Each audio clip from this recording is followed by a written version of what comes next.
semua hadis keutamaan bulan Rajab itu cuma dua jenis saja, dhaif, maudhu.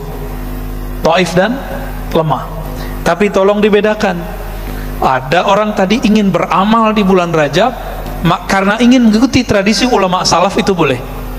Imam Ibnul Jauzi mengatakan, jika engkau ingin mendapatkan keberkahan, keberhasilan di malam Ramadan, Lailatul Qadar, maka mulailah menanam semangatmu, amalmu dari bulan Rajab.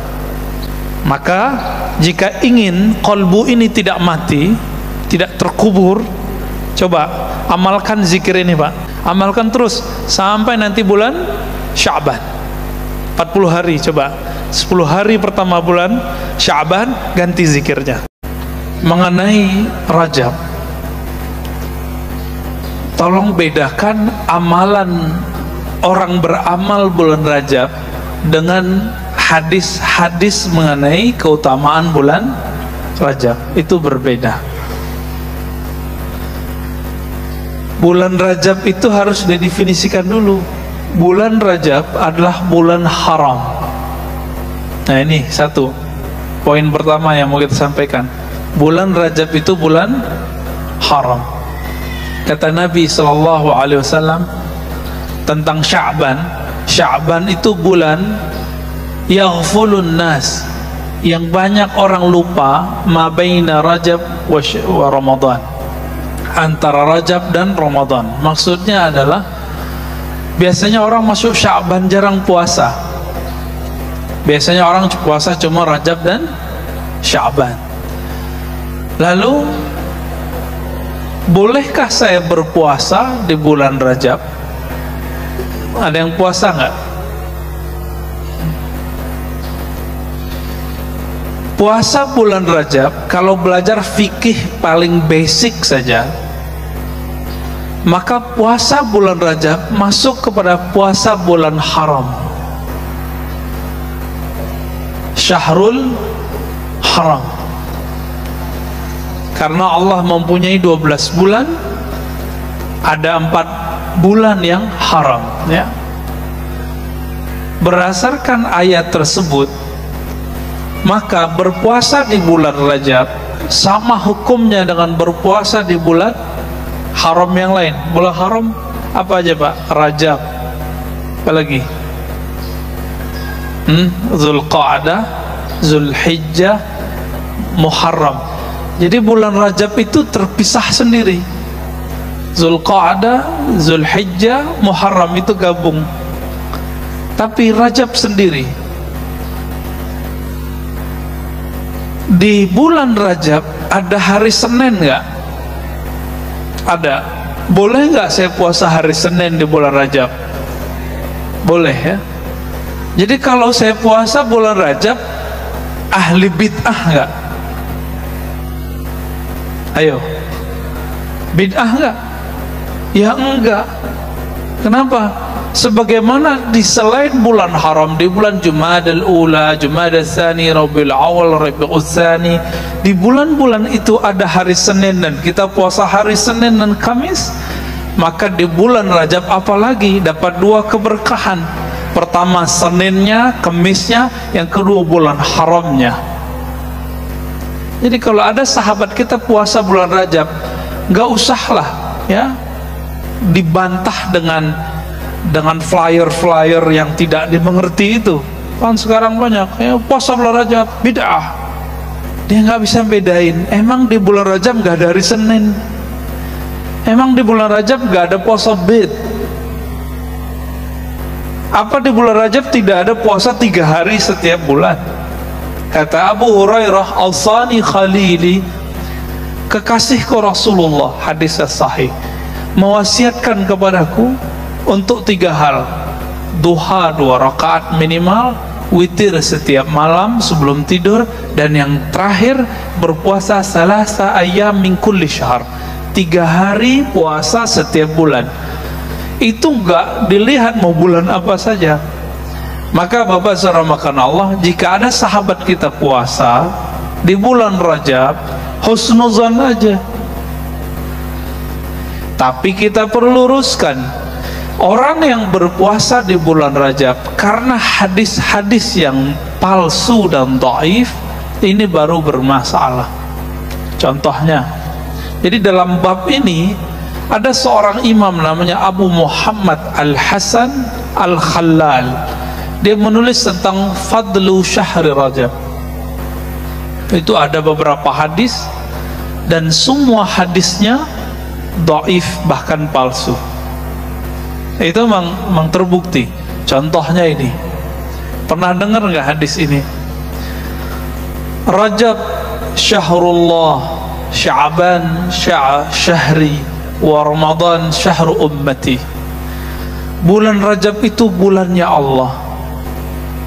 Maka Rajab itu dianggap nama Allah oleh sebagian ulama. Sya'ban bulanku, sedangkan Ramadan bulan umatku. Ini hadis telah diteliti, hadis dhaif jiddan. Apa arti dhaif jiddan? Jadi hadis itu terbagi sahih, hasan, dhaif secara kualitas. Hadis ini paling bawah sahih, dhaif. Dhaif itu banyak pembagiannya, tapi kalau kita pukul rata ada 3 juga. Dhaif biasa, dhaif jiddan, dhaif sekali, udah deket ke maudhu' palsu. Dan yang ketiga, maudhu', hadisnya palsu. Bapak saudara makan Allah, hadis ini dhaif jiddan, berarti udah semi palsu. Ada lagi hadisnya, misalnya gini: man shama yawman min sya'ba min rajaba, siapa yang berpuasa 1 hari di bulan Rajab, lalu apa? Seakan-akan kana lahu ajru, bagi dia puasa 1000 sanah, 1000 tahun. Ini lebay nggak Pak? Dan itu tertulis di kitab-kitab, tapi kitabnya bukan kitab ahli hadis. Kitab yang banyak menyebutkan ini judulnya Durratun Nasihin. Pernah dengar? Durratun Nasihin. Jadi ada kitab Riyadhus Shalihin itu pakai Tanbihul Ghafilin, bagus, tapi yang ini nggak bagus. Durratun Nasihin itu kumpulan dulu waktu kecil kami diajar oleh guru-guru kami, karena mereka bukan ahli hadis juga, ingin memotivasi orang awam. Dicarilah kitab, dapatlah Durratun Nasihin. Ternyata kitabnya 70% lebih hadisnya bermasalah. Ada yang sahih betul, ya 10%an lah ada yang sahih hasan, sebagiannya, sisanya 70%an bermasalah. Dan tentang bulan Rajab, saya ingat saya di situ ada 2 bab. Dulu kami hampir hafal semua itu kitab, hampir hafal isinya, maknanya kita hafal semua. Di situ disebutkan apa? Siapa yang puasa 1 hari bulan Rajab, maka Allah jadikan baginya pahala 1000 tahun. Cara cek amal-amal sunnat yang hadisnya bermasalah itu gampang, bahwa pahalanya melebihi Lailatul Qadar. Coba kita lihat Lailatul Qadar berapa utamanya? 1000 tahun. Ini kalau nggak ngerti hadis, pakai aja kaidah ini. Nggak ngaji hadis tuh lama Pak. Kami alhamdulillah Allah izinkan ngaji hadis kepada beberapa syekh, yang paling lama orang Indonesia. Jadi ada orang Indonesia pakar hadis. Guru kami Syekh Ali Mustafa Yaqub, imam besar Istiqlal yang lama. Sebelum yang besar yang sekarang, itu beliau imamnya. Beliau 9 tahun di Jawa, kemudian 9 tahun di Riyadh, Saudi, ngaji kepada ulama-ulama di Saudi, dan berguru kepada ulama-ulama yang dahsyat-dahsyat lah ya, Mustafa Al-Azami, bin Baz, banyak ya. Dan terakhir beliau berguru kepada Syekh Hasan Hitu ya. Guru kami ini itu keras sekali dan sempat viral, tapi orang tidak paham viralnya ini. Beliau ingin menjelaskan bahwa puasa di bulan Rajab, semua hadisnya, hadis yang mana? Hadis tentang keutamaan-keutamaannya itu palsu dan dhaif. Dua aja. Kalau nggak palsu, maudhu, dhaif. Tapi tolong dibedakan. Kalau saya ingin berpuasa bulan Rajab, puasa Seninnya kah, puasa Bidnya, atau saya ingin puasa mutlak, itu boleh-boleh saja. Seperti boleh berpuasa di bulan yang lain. Tapi itu video kan dipotong, jadi nggak disebutkan bagian yang boleh membolehkannya. Bapak saudara Allah, kalau nggak ketemu, coba pakai kaidah ini. Apa kaidahnya? Jika ada amalan sunnah yang melebihi pahalanya pahala Lailatul Qadar, pastikan hadisnya dhaif atau palsu. Satu malam Lailatul Qadar sama dengan 1000 bulan. Ini satu hari bulan Rajab sama dengan setahun atau 1000 tahun. 1000 tahun, Pak. Ngalah-ngalahin Lailatul Qadar. Oleh karena itu hadis ini pasti palsu. Pasti palsu, ya. Ada lagi puasa Rajabnya disebutkan dalam hadis, ya juga Imam Khalal itu, ya. Inna fil jannati nahran yuqalu lahu Rajab. Di surga itu ada satu sungai bernama Rajab. Man shoma yawman min Rajaba saqahullah min zalikal ma. Siapa yang berpuasa satu hari dari bulan Rajab, Allah akan berikan dia air dari sungai Rajab. Kita udah cek, Pak, ternyata nggak ada hadis sahih yang menyebutkan ada sungai namanya sungai Rajab. Di surga itu disebutkan bahwa ada sungai, tapi nggak disebutkan namanya Rajab kecuali hadis ini. Karena ini berkaitan dengan akidah, maka hadis ini tidak bisa diterima. Akidah mengenai apa? Akidah mengenai surga. Ada, ini baru tentang puasa, ya. Yang ketiga mengenai sholat. Ini kita baru lewat malam Jumat pertama. Biasanya di beberapa pesantren, beberapa zawiyah zikir, orang mengamalkan namanya sholat raghaib. Apa arti raghaib? Sholat berharap dapat rahmat Allah Ta'ala. Berapa rakaat? Ba'da maghrib sampai isya 12 rakaat. Setelah kita teliti hadisnya, ternyata sumber hadisnya kita dapatkan dari kitab Imam Salafus Saleh, sebenarnya Imam Abu Talib Al-Makki. Judul kitabnya Qutul Qulub. Qutul Qulub itu artinya makanan qalbu. Lalu kitab itu, hadis yang ada di kitab itu dinukil kembali oleh Imam Abu Hamid Al-Ghazali dalam Ihya Ulumuddin. Maka dua imam ini termasuk imam yang rajin mengamalkan salat raghaib. Tapi hadis itu diteliti nanti oleh Imam Subki dan Imam Al-Iraqi. Apa hasilnya? Ternyata hadisnya palsu. Hadisnya apa? Palsu. Oleh karena itu, ahli hadis membid'ahkan salat raghaib, salat antara maghrib dan isya di awal Jumat pekan pertama bulan Rajab. Tapi Imam Abu Talib Al-Makki dan Imam Abu Hamid Al-Ghazali tetap melakukannya. Kenapa mereka tetap melakukannya? Karena mereka menemukan ulama salaf sebelum mereka mengamalkannya. Saya lama memikirkan ini bid'ah atau tidak, bid'ah atau tidak. Ternyata kita lihat sejarahnya, ini panjang ini sejarahnya.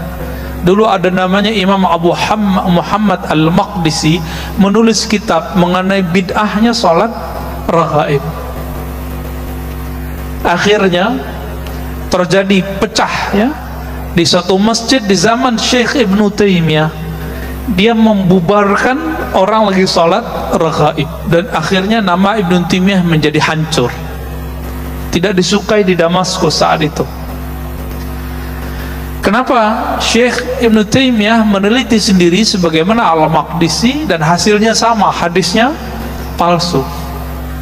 Tapi dhaif ataupun palsu,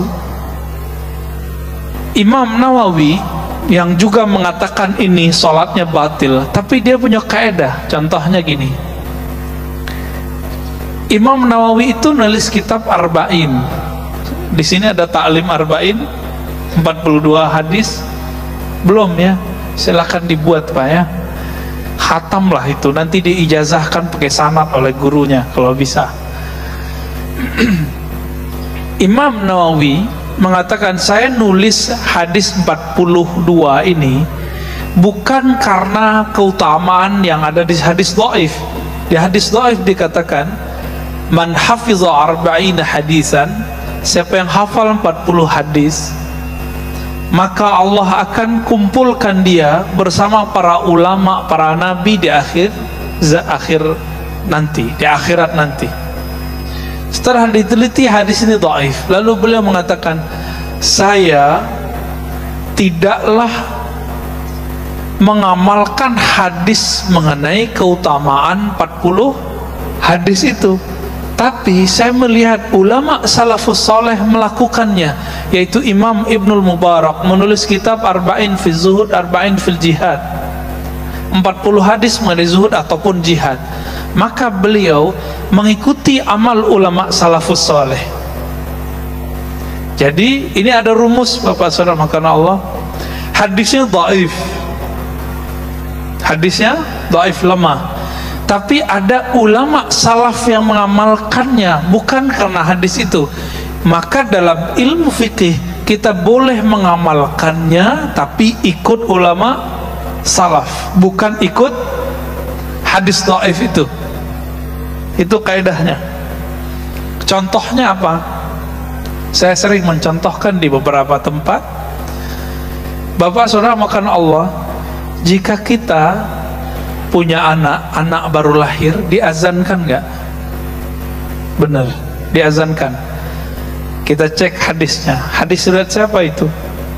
Hadis mengazankan bayi baru lahir, riwayat Imam Al-Hafiz At-Tirmizi, murid terbaik Imam Bukhari. Dalam bab Kitabul Aqiqah dari Sunan Tirmizi disebutkan hadis ini, anna Rasulullah SAW adzana, Rasulullah SAW mengazankan di telinga al-maulud, anak baru lahir. Kita teliti, ternyata di dalamnya ada rawi yang dhaif, periwayat yang lemah. Lalu apakah otomatis amal dengan hadis ini tidak boleh? Ternyata kita coba lihat, Imam Tirmizi mengatakan hadis ini hasanun sahih. Hadis ini hasan plus sahih. Udah hasan plus sahih lagi. Maksudnya apa? Ternyata beliau punya keterangan di situ, wabihi, ya, dan dengan hadis ini ba'du ahli ilmi, ya, sebagian ahli ilmu mengamalkannya. Siapa? Ulama salafus saleh. Maka Imam Tirmizi punya kaidah, jika ada satu hadis lemah tapi ada ulama salafus saleh yang mengamalkannya, maka hadisnya bisa naik. Tapi bukan riwayatnya, tapi isi hadisnya. Nah, inilah yang pelik dalam ilmu hadis. Makanya ngaji ilmu hadis itu banyak pusingnya Pak daripada nyamannya. Beda kalau ngaji ilmu qalbu, ngaji tafsir, itu beda, ya. Kita kalau kajian qalbu itu merinding-merindingnya lebih banyak. Tapi kalau ngaji ilmu hadis, kepalanya berat nanti pulang. Ini ustaz nih ngomong apa ini gitu ya. Tapi begitulah ilmu hadis. Ilmu hadis itu akhirnya ada orang nanya ke saya, dia dokter, ustaz, tolong dong ajarin cara mendeteksi hadisnya sahih atau tidak sahih. karena dia dokter, gampang jawabnya. Pak dokter, jadi dokter itu berapa tahun? Kira-kira berapa tahun, Pak? Ada anaknya yang dokter atau ada Pak dokter di sini? 5 tahun, sama koasnya 6 tahun lah ya. Maka saya jawab, ahli hadis umum seperti dokter umum minimal ngaji hadisnya bersama syekh, bukan sendiri. Talaqi, bersanad, minimal berapa tahun? 6 tahun itulah. Atau sekarang di ma'had kami, di tempat guru kami Syekh Ali Mustafa Yaqub, Allah yarham, sekarang dipegang oleh anaknya ya, Ustaz Ziaul Haramain, masih muda, tamat Madinah, alim. Beliau dulu ya, Syekh Ali Mustafa Yaqub merumuskan jadi 4 tahun. Bisa, Pak. Tapi di India belum bisa. Di India masih 10 tahun. Maka di India itu ahli hadis itu terbagi 2. Ada ahli hadis bermazhab Hanafi atau Syafi'i, ada ahli hadis yang disebut Athari. Athari itu beda dengan Salafi, tapi mirip dengan Salafi. Miripnya apa? Mereka tidak bermazhab. Bedanya dengan Salafi, Salafi anti mazhab, kalau mereka tidak anti mazhab. Kalau di Indonesia mirip Muhammadiyah. Muhammadiyah itu di Indonesia tidak anti mazhab, tapi tidak terikat oleh mazhab. Bedanya, tarjih Muhammadiyah tidak semuanya ahli hadis, sedangkan kelompok Atsari di sana itu kebanyakan ahli hadis. Di antara imamnya ada Imam Al-Mubarakfuri, Syamsul Azim Abadi ya, pensyarah Sunan Tirmizi dan Abu Daud. Nah, mereka itu termasuk yang ngaji hadisnya lama. Maka di India, Bapak Saudara, maka Allah kalau ngaji hadis, orang kalau sudah diijazahkan gurunya ngajar, dari dia umur 20-an sampai 70 umurnya, itu cuma ngajar 1 atau 2 kitab. Maka kalau mau cari penghafal Sahih Bukhari Muslim masih banyak di India. Jadi pusat kajian hadis bukan Saudi, Pak, harus diketahui. Pusat kajian hadis sudah lebih dari 3 abad itu di India, Pakistan. Maka sanad ilmu hadis kita sebagian ke sana. 2007 sanad hadis pertama yang saya terima untuk Sahih Bukhari itu berasal dari Haidar Abad. Guru saya itu yang nguji disertasi Syekh Ali Mustafa Yaqub. Bapak Saudara makan Allah. Jadi kalau pusing masalah kok hadis bisa diteliti, ya iya, tapi cara menelitinya mirip kayak diagnosa dokter. Adapun yang diajarkan di kampus-kampus itu bukanlah menjadi dokter hadis. Di kampus-kampus hari ini hanya pakar teori-teori hadis. Bedakan. Di UIN, di Al-Azhar, bahkan di Madinah, di mana-mana hari ini kalau orang ngaji hadis itu cuma teori ilmu hadis. Kalau mau ngaji kitab hadisnya itu biasanya di ma'had-ma'had, di zawiyah-zawiyah, di tempat syekh-syekh. Oleh Kiai Ali Mustafa Yaqub dijadikan itu formal di Ma'had Darus Sunnah. Jadi kalau ada anaknya bagus bahasa Arabnya, Pak, kuliahkan S1 di UIN sembari masuk ke Darus Sunnah. Bapak Saudara makan Allah. Berdasarkan penjelasan ini, Imam Ibnu Hajar Al-Asqalani, beliau pensyarah Sahih Bukhari, mengatakan apa? Semua hadis keutamaan bulan Rajab itu cuma 2 jenis saja, dhaif, maudhu. Dhaif dan lemah. Tapi tolong dibedakan. Ada orang tadi ingin beramal di bulan Rajab karena ingin mengikuti tradisi ulama salaf, itu boleh. Nah, sekarang kita tinggalkan hadisnya dulu. Imam pakar hadis palsu namanya Ibnul Jauzi, dalam bab tentang Rajab dia punya kekhasan. Meskipun dia geli ngelihat hadis palsu, tapi dia kemudian tinggalkan hadis palsu, dia lihat amalan ulama salafus saleh. dalam kitab At-Tafsirah beliau mengatakan, ulama-ulama salafus saleh terdahulu, salaf itu abad pertama, kedua, ketiga Hijriah, setiap kali masuk bulan Rajab maka mereka mempersiapkan diri untuk bulan Ramadan. Makanya meskipun hadis dhaif, maka itu dibaca. Apa hadisnya yang dibaca imam tadi? Allahumma barik lana fi Rajab wa Sya'ban wa ballighna Ramadan. Di riwayat lain wa barikna fi Ramadan. Ya Allah, berkahi kami di bulan Rajab dan Sya'ban, dan sampaikan kami ke Ramadan, berkahi kami di Ramadan.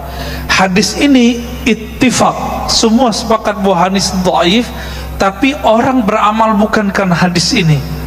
Tapi ada ulama salafus saleh, disebutkan oleh Imam Ibnul Jauzi, beberapa ulama tabi'in membaca doa ini.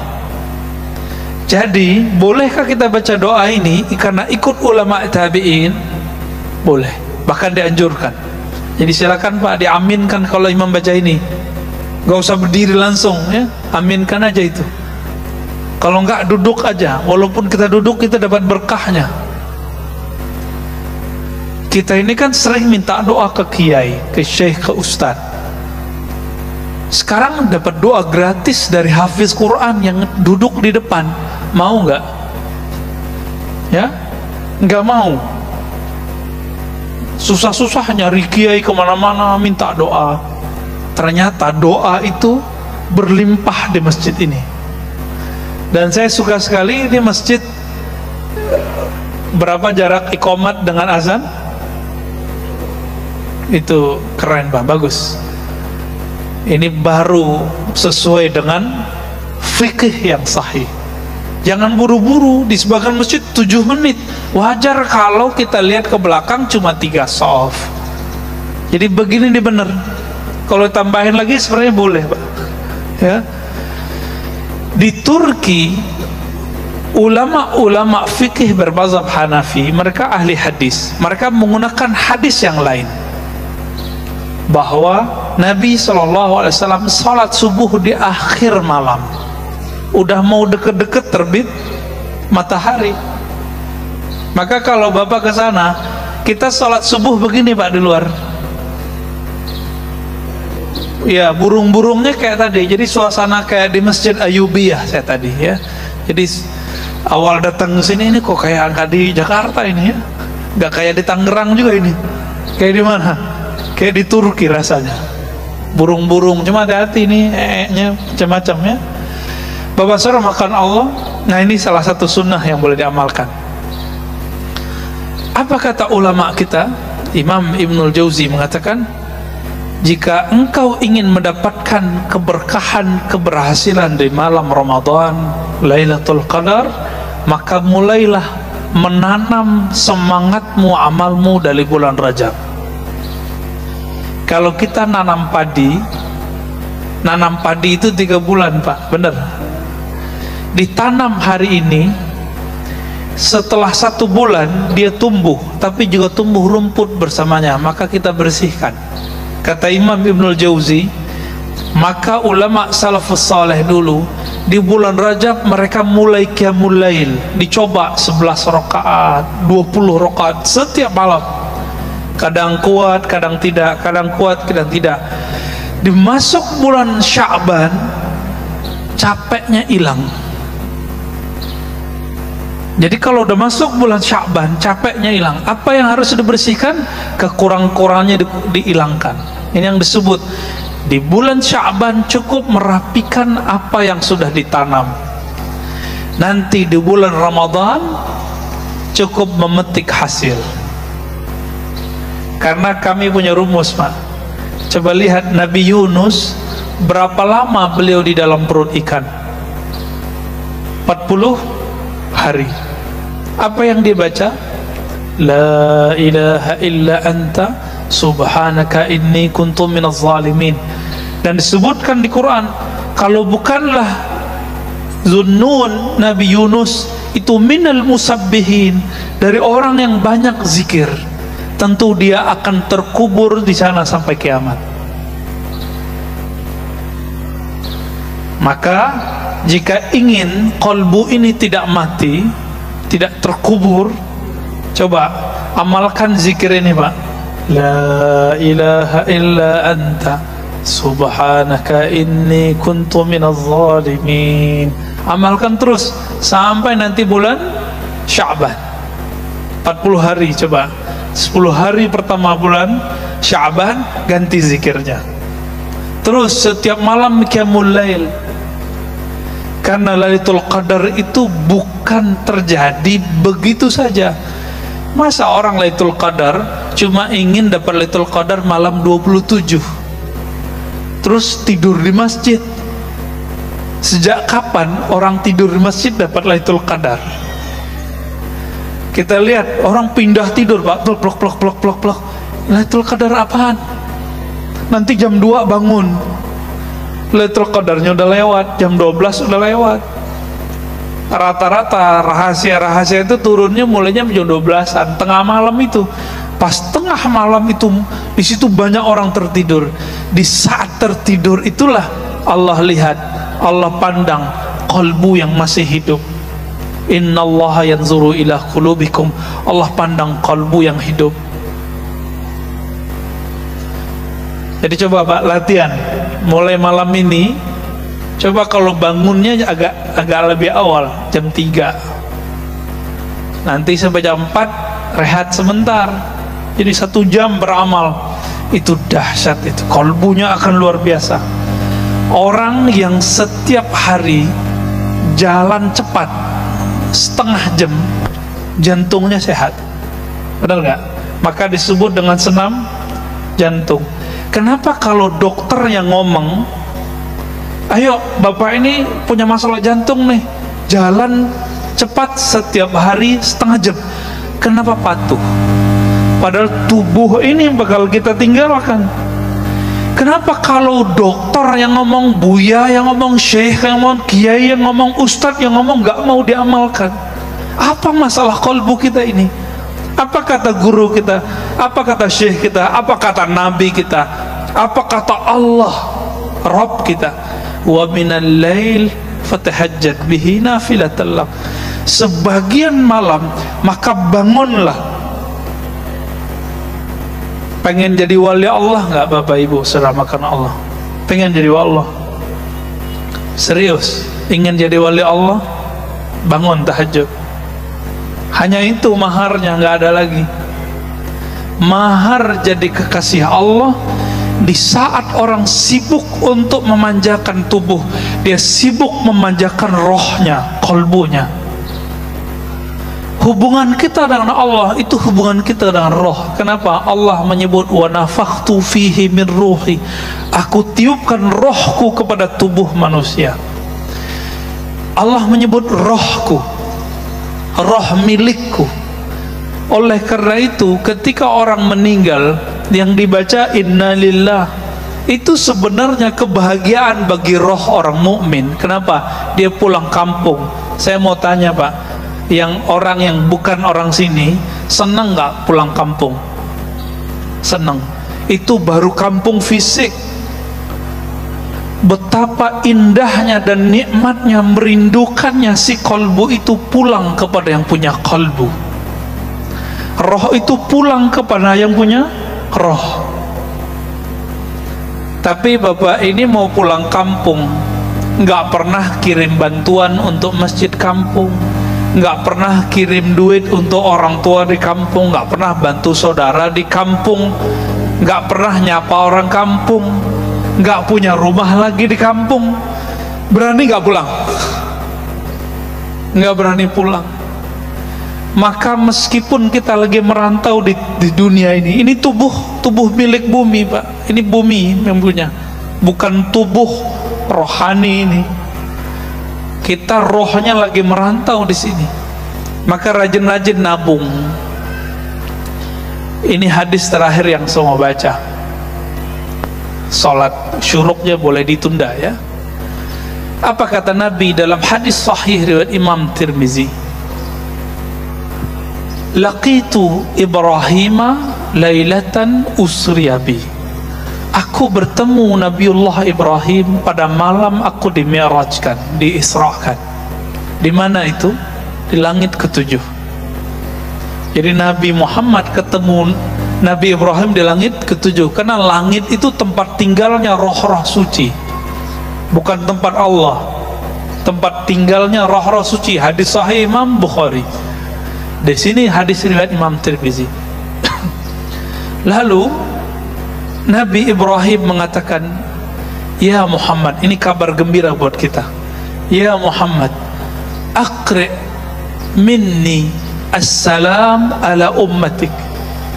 Tolong sampaikan salamku, rinduku, doaku untuk umatmu. Saya mau tanya Bapak Ibu, saudara-saudara, karena Allah, kita ini umat Nabi Muhammad bukan? Maka siapapun umat Nabi Muhammad, dia telah dapat salam ini. Itulah rahasianya kenapa kita harus berbalas, dan akhirnya diabadikan salawatnya kita kepada Nabi Muhammad. Itu disebutkan seperti salawat ke Nabi Ibrahim. Allahumma salli ala Muhammad wa ala ali Muhammad kama sallaita ala Ibrahim wa ala ali Ibrahim. Itu hadisnya. Boleh pakai Sayyidina, boleh tidak, ya. Ya Allah, berikan salawat sayangmu kepada Nabi Muhammad sebagaimana engkau pernah tumpah ruahkan kepada Nabi Ibrahim. Itu rahasianya sebenarnya. Jadi kita dapat, Pak, kita dapat salamnya. Siapa yang menjawab salam ini dengan kalbunya, maka insya Allah dia terbebas dari neraka. Kenapa? Salam dari Nabi-Nabi Allah, pasti selamat itu dunia akhirat.